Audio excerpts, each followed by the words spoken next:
Okay, welcome back. स्वागत है आप सभी का। कैसे हैं आप सब लोग? उम्मीद है बहुत अच्छे होंगे और आपकी पढ़ाई भी बहुत अच्छी चल रही होगी। तो इस वीडियो में हम बात करने वाले हैं ग्लोबल जेंडर गैप इंडेक्स 2021 के बारे में। और ये इंडेक्स क्यों इंपॉर्टेंट है वो मैं आपको बता दूं, क्योंकि जो हमारी रैंक है इसमें वो कोरोना की वजह से काफ़ी प्रभावित हुई है। तो उस पर भी हम लोग बात करेंगे। और वैसे भी मैं आपको बता दूं, जितने भी आगामी एग्जाम है, चाहे वो आपके यूपीपीएससी के हों, चाहे आपका आरओ एआरओ हो, या फिर हम बात करें पेट अभी होने वाला है, लेखपाल होने वाला है, सुपर टेट में तो 2 क्वेश्चन हो सकता है यहाँ से आपसे पूछ दिया जाए। एक क्वेश्चन तो आपसे जरूर पूछा जाएगा जो सूचकांक हैं उनके बारे में। ठीक है। तो एक आपको बात ना बहुत केयरफुली याद रखनी है कि सूचकांक जब आप पढ़ते हैं तो आपको करंट ईयर और साथ ही साथ लास्ट ईयर भारत की रैंक दोनों ईयर की याद रखनी है। क्योंकि एग्जामिनर जो है वो खेलता है हमारे साथ। ये मैंने पहले भी आपको बताया है कि वो कभी कभी क्या करता है, करंट ईयर का ना पूछकर लास्ट ईयर का पूछ देता है। तो इसको आपको क्या रखना है, ध्यान जरूर रखना है। ठीक है, चलिए वीडियो स्टार्ट करते हैं। तो सबसे पहले हमको पता होना चाहिए कि इस इंडेक्स को जारी कौन करता है। ग्लोबल गैप जो इंडेक्स है आपका, ग्लोबल जेंडर गैप इंडेक्स, इसको जारी कौन करता है, इस पर अगर हम बात करें तो इसको जारी करता है world economic forum. World economic forum की अगर हम बात करें तो इसको शॉर्ट में बोला जाता है आपका WEF। इसका फुल फॉर्म भी पूछा जा चुका है तो उसको याद रखिएगा। अब वर्ल्ड इकोनॉमिक फोरम को हम लास्ट में पढ़ लेंगे। इसकी स्थापना कब हुई, इसका हेडक्वार्टर कहाँ पे है, या फिर इसके इस समय प्रमुख कौन है, इस पर हम लास्ट में चर्चा कर लेंगे। अभी बात करते हैं ग्लोबल जेंडर गैप इंडेक्स के बारे में। चलिए, तो सबसे पहले मैं आपको बताऊं कि जब ग्लोबल जेंडर गैप इंडेक्स यानी सूचकांक को तैयार किया जाता है तो किन किन किन महत्वपूर्ण जो है वो मुद्दों को ध्यान में रखकर इस इंडेक्स को या इस रिपोर्ट को तैयार किया जाता है। तो 4 मुद्दे हैं, उन्हीं को ध्यान में रखकर इस रिपोर्ट को तैयार किया जाता है। पहले अगर हम बात करें तो सबसे पहले आपका आर्थिक भागीदारी और अवसर। देखिए, जो आर्थिक भागीदारी और अवसर हैं, इनकी अगर हम बात करें, इसमें महिला और पुरुषों को समान अवसर मिले हुए हैं, या पुरुषों को ज़्यादा अवसर मिले हुए हैं, या महिलाओं को ज़्यादा अवसर मिले हुए हैं, इस आधार पर जो है क्या की जाती है, इस आधार पर इस सूचकांक को तैयार किया जाता है। ठीक है। दूसरा अगर हम बात करें शिक्षा का अवसर, महिला पुरुषों को बराबर शिक्षा का अवसर मिल रहा है, इस पर बात की जाती है। ठीक है। साथ ही साथ स्वास्थ्य और उत्तरजीविता, और इसके अलावा राजनीतिक सशक्तिकरण। देखिए, पॉलिटिकल सशक्तिकरण भी बहुत इंपॉर्टेंट रोल निभाता है। जैसे हमारे देश में क्या है कि महिलाओं का योगदान जो है पॉलिटिक्स में बहुत कम है। आप सेंट्रल में चले जाओ, आप या किसी राज्य का मंत्रिमंडल उठा लो, वहां पर आपको महिलाएं बहुत कम मिलेंगी। ठीक है, बहुत कम रेशियो होता है महिलाओं का। तो इस कारण हमारी रैंक क्या है, बहुत बुरी है, और इस बार तो और बुरी हो गई है। चलिए, उस पर बात करेंगे हम लोग। तो अब बात करते हैं सबसे ज्यादा या सबसे बढ़िया रैंक किसकी आई है, रैंकिंग टॉप 5 पहले हम लोग देख लेते हैं। टॉप 5 की अगर हम बात करें तो नंबर 1 पर आइसलैंड रहा है। लास्ट ईयर भी आइसलैंड ही था। ये कुछ ऐसे कंट्री हैं, खासकर यूरोपियन कंट्री, जो हर रैंक में अव्वल ही रहते हैं। ठीक है। एक तो वहाँ पर करप्शन नहीं है, पॉपुलेशन कंट्रोल्ड है। ठीक है। और इसके अलावा एजुकेशन स्तर बहुत अच्छा है, जो संसाधन उनका बहुत सही तरीके से प्रयोग होता है। तो इस कारण लगभग जितने भी सूचकांक, जितनी भी रिपोर्ट आती है, उनमें इनका प्रदर्शन बहुत अच्छा रहता है। भारत की हालत बहुत खराब है, उसके पीछे बहुत सारे रीजन है, पॉलिटिकल। ठीक है, बहुत स्थितियां खराब है हमारे यहाँ पर, जो संसाधन है उनका दुरुपयोग होता है, करप्शन बहुत ज़्यादा है, एजुकेशन स्तर बहुत खराब है। जो हमारे यहाँ पर लिटरेसी रेट है, जो बताया जाता है, अगर हम सही मायने में देखें, जो हमारे यहाँ पर लिटरेसी रेट है जो बताया जाता है, उसका बिल्कुल उल्टा है। लोग पढ़े लिखे सिर्फ जो है कहाँ पर हैं, आंकड़ों में है। असल में अगर आप उनसे अगर पूछें तो पढ़ाई लिखाई किसी काम की नहीं है। उनको जो है फॉर्म भरना नहीं आता, ऑनलाइन कंप्यूटर ऑन करना नहीं आता है, मोबाइल ठीक से चलाना नहीं आता है। ठीक है, तो बहुत सारी दिक्कतें हैं, उन पर कभी बात होगी।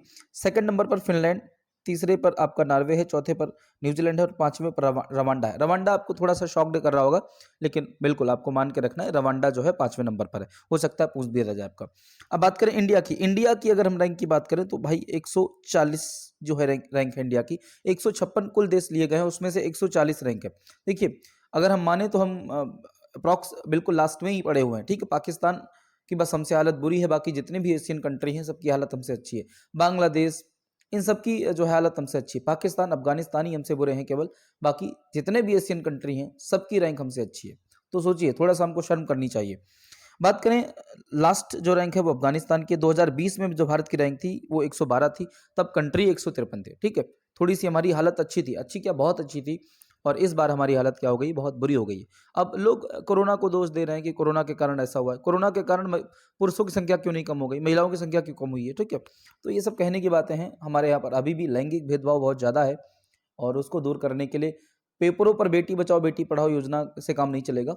उसको जो है जमीनी स्तर पर उस पर काम करना पड़ेगा। ठीक है, ये सरकारों को बहुत अच्छे से समझना चाहिए।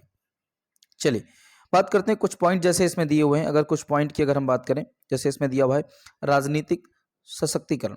अब देखिए राजनीतिक सशक्तिकरण की अगर बात करें तो भारत के राजनीतिक सशक्तिकरण सूचकांक में 13.5% की गिरावट आई है। यानी महिला मंत्रियों की संख्या 2019 में 23.1% थी, जो वर्ष 2021 में घटकर 9.1% रह गई है। यानी क्या हुआ है कि महिला मंत्रियों की संख्या जो है बहुत कम हो गई है, और इस कारण हमारी ये रैंक जो है यानी राजनीतिक जो सशक्तिकरण है उसमें हमारा प्रदर्शन बहुत खराब है, इसलिए हमारी जो ओवरऑल रैंक है उस पर काफ़ी प्रभाव पड़ा है। ठीक है, हालांकि 51वें स्थान पर हम इसमें थोड़ा बहुत ठीक हम कह सकते हैं, लेकिन ओवरऑल जो है अगर हम देखा जाए इतना बड़ा कंट्री है, महिलाएं इतनी कम है, तो वो ठीक नहीं है। क्लियर। चलो आगे अगर हम बात करें तो शिक्षा की तक पहुंच के बात करें तो शिक्षा प्राप्ति सूचकांक में भारत को 114वां स्थान मिला है। ठीक ही ठाक है, बहुत अच्छा नहीं है। और आर्थिक भागीदारी की अगर हम बात करें तो देखिए मैंने इसमें साफ साफ जो है लिखा हुआ है कि रिपोर्ट के अनुसार भारत में इस वर्ष आर्थिक भागीदारी में अंतर 3% बढ़ा है। यानी इस बार भी क्या हुआ है, अंतर बढ़ गया है। ठीक है, अंतर का मतलब यह है पुरुषों और महिलाओं में जो अंतर था वो बढ़ गया। महिलाएं क्या हो गई हैं, कम हो गई, मतलब महिलाओं की जो भागीदारी कम हो गई, पुरुषों की बढ़ गई है। पेशेवर और तकनीकी भूमिकाओं में महिलाओं की हिस्सेदारी 29.2% घट गई। सोचिए 30% लगभग आपकी घट गई, कैसे काम चलेगा। अच्छा, कुछ रीजन मैं आपको बताऊं, कुछ रीजन मैं आपको अगर बताऊं उनके बारे में, जैसे जो आप देखते हैं कि प्रसव पूर्व लिंग परीक्षण, यानी आपका डिलीवरी होने वाला होता है उससे पहले जो लिंग परीक्षण होता है, कि लड़का है लड़की है, उनके जितने भी मामले आते हैं, ठीक है, उनके जितने भी मामले आते हैं उसमें से 90 से 95 मामले केवल भारत और चीन में आते हैं। लड़की है तो उसको गर्भ में ही गिरा दो, ठीक है, लड़का है तो उसको पैदा होने दो। अभी भी ये सब कुछ चल रहा है। हम बात भले ही कर लें कि 21वीं शताब्दी में है, भारत बहुत आगे पहुंच गया, कुछ आगे नहीं पहुंचा। वही आपकी प्रथाएं, वही सब कुछ है। चलिए, इवन मैं आपको पढ़ा रहा हूँ, मेरी खुद की एक बेटी है, और जब हुई तो बहुत सारे लोगों को अच्छा नहीं लगा कि इसको बेटी हो गई, इसको बेटा होना चाहिए था।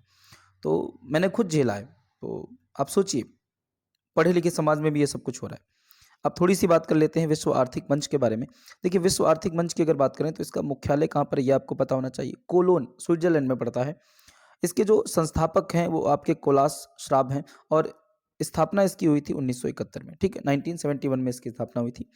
तो इस वीडियो में इतना ही रखेंगे। चौथा इंडेक्स है ये, एक्चुअली आज ही मैंने अपलोड किया था, लेकिन क्या हुआ कि इसमें आवाज़ इशू था, तो ये मैंने डिलीट कर दिया था। इसको दोबारा मैं रिकॉर्ड कर रहा हूँ और अब मैं अपलोड कर रहा हूँ। संडे सुबह 6:15 पर आपको वीडियो मिल जाएगा, आप इसको देख सकते हैं।